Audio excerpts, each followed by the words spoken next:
किसके बीच में हुआ, कौन जीता कौन हारा, यही तो होता है कि मेन बात है कि क्यों हुआ। तो पृथ्वीपति शाह के समय के सबसे पहले हमने देखे कि पृथ्वीपति शाह परमार वंश का वो पहला राजा है जिसके समय 3 मुगल आक्रमण होते हैं। ठीक है, 3 मुगल आक्रमण की जो हमारे पास कारण है, इसके कारण क्या भाई, सबसे पहले इसका पिता जो महीपति शाह था जिसको मुगलों के द्वारा क्या है अक्रूर राजा की भी संज्ञा दी गई थी। ठीक है, क्योंकि उन्होंने मुगलों की अधीनता स्वीकार नहीं करी थी, मुगलों से संपर्क तोड़ दिया था। ठीक है, इसीलिए उसको झुकाने के लिए क्या है अपना मतलब नवाजत खान के नेतृत्व में वो गढ़वाल पर आक्रमण करता है। लेकिन इस समय तक महीपति शाह क्या 1634 में मारा गया, किसके हाथों, तिरुमल चंद के हाथों। इस समय तक यहाँ पर क्या है परमार वंश का राजा कौन है, पृथ्वीपति शाह जो 7 वर्ष का। और इस समय परमार वंश का शासन कौन चला रहा है, रानी कर्णावती, मतलब उसके संरक्षण में क्या यहाँ पर साम्राज्य चल रहा है। नवाजत खान के नेतृत्व में यहाँ पर आक्रमण किया जाता है। कब किया जाता है, 1635 ईस्वी में। और रानी कर्णावती का क्या कर रही है, सामना कर रही है। और रानी कर्णावती अपने सूझबूझ और अपने सैनिकों के सहयोग से मुगल सैनिकों को क्या यहाँ पर हरा देती है और उनके नाक काट देती है। और नाक काट देती तो इसीलिए इसको क्या है नागकटी रानी के नाम से जानी जाती है। और इसको नागकटी रानी की संख्या किसने दी, शिव प्रसाद डबराल ने दी। और नाक काटने का सुझाव किसने दिया, दोस्त बेग मुगल ने दिया। तो ऐसा क्या देखा हमने, इसका पहला अभियान देखा।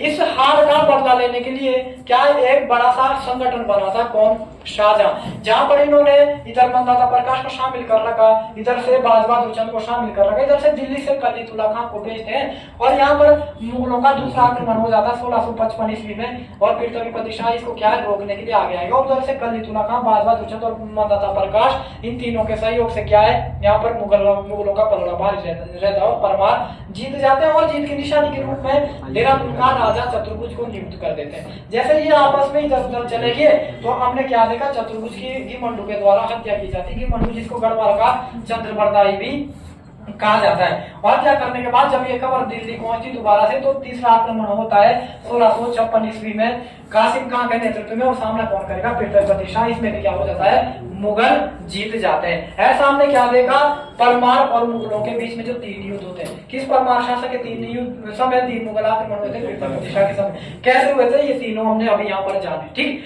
उसके बाद इसकी कुछ चिंगारियां हमें यहाँ पर भी देखने को मिलती है मंदाता प्रकाश या सिरमौर कांगड़ा के शासक के साथ। सिरमौर कांगड़ा के साथ या मंदाता प्रकाश के साथ कुछ बात इस प्रकार से कि भाई पृथ्वीपति शाह का पिताजी था महीपति शाह, जिसको महाप्रचंड भुजदंड राजा की संज्ञा भी उपाधि भी दी गई। ऐसा इसलिए उसको इसलिए कहा गया क्योंकि वो चारों दिशाओं में आक्रमण करने वाला क्या था, प्रथम परमार राजा था। और उसने चारों दिशाओं में से पश्चिम दिशा में भी आक्रमण करा और मंदाता प्रकाश को हराकर कालसीगढ़, बैरानगढ़ और शेरगढ़ को क्या है गढ़वाल साम्राज्य में मिलाया था। लेकिन उसके मृत्यु होने के साथ ही क्या है दोबारा से उस पर कब्जा कर लिया था मंदाता प्रकाश ने। ठीक है, वापस उसको क्या है गढ़वाल में मिलाने के लिए पृथ्वीपति शाह 1650 ईस्वी में आक्रमण कर देता है सिरमौर के ऊपर या कांगड़ा के ऊपर। और मंदाता प्रकाश हार जाता और इनके बीच में संधि हो रही जिसका नाम क्या है, 8 कोटि की संधि। 8 कोटि की संधि में क्या फैसला लिया गया, क्या शर्त रखी गई कि भाई कालसीगढ़, शेरगढ़ और बैरानगढ़ हमेशा हमेशा के लिए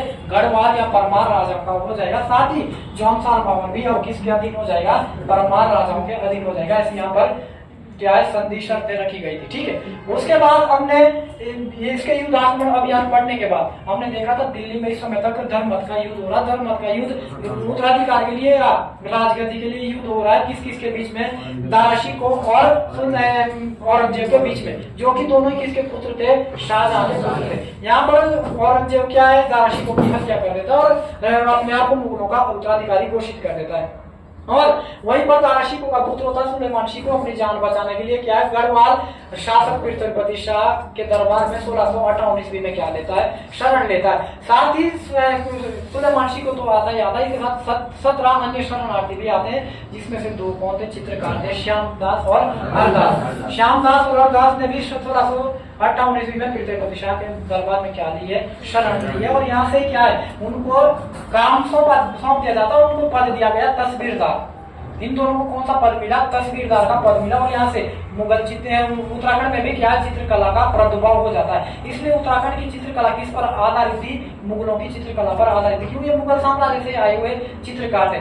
साथ ही जब सुलेमान का पता लगाने के लिए औरंगजेब के द्वारा अनेक दल भेजे गए, जिसमें से एक दल उत्तराखंड में भी आता है, राय सिंह के नेतृत्व में आता है। राय सिंह के नेतृत्व में जब उत्तराखंड में ये दल आता है और मेहंदी शाह को अपने उसमें मतलब जाल में ले लेता है, अपने झांसे में ले लेता है और दोनों आपस में सहयोग करके क्या है इसको दिल्ली दरबार में सौंप देता है, जहां पर सुलेमान शाह को भी क्या कर दी जाती है, हत्या की जाती है। और इसके मेहदी शाह के इस क्रियाकलाप के लिए इसके पिता उससे क्या हो जाते हैं, क्रोधित हो जाते हैं और हमेशा हमेशा के लिए मेहदी शाह को क्या कर देते हैं, देश निकाला कर देते हैं। देश निकाला करने पर वो दोबारा से क्या अपने मित्र राय सिंह या औरंगजेब के दरबार में जाता, जहां पर इसकी क्या हो जाती है, औरंगजेब के हाथों हत्या हो जाती है। और इस हत्या के समय इसके द्वारा एक डायलॉग बोला जाता है कि गंगा मेरी माँ बोली तो मेरे पास आ रही, लेकिन यहाँ पर इसका कोई डायलॉग काम नहीं आया, कोई कथन काम नहीं आया, किसी देवी देवता ने साथ नहीं दिया, क्योंकि जैसा करोगे वैसा भरोगे और औरंगजेब के हाथों मारा जाता है। लेकिन इतने टाइम पीरियड में इसके द्वारा क्या है, गढ़वाल में एक रोजा नामक प्रथा शुरू की गई थी। और रोजा नामक प्रथा क्या थी, इसमें प्रत्येक परिवार से क्या है, हर परिवार से एक दिन क्या है बलि देनी होती थी।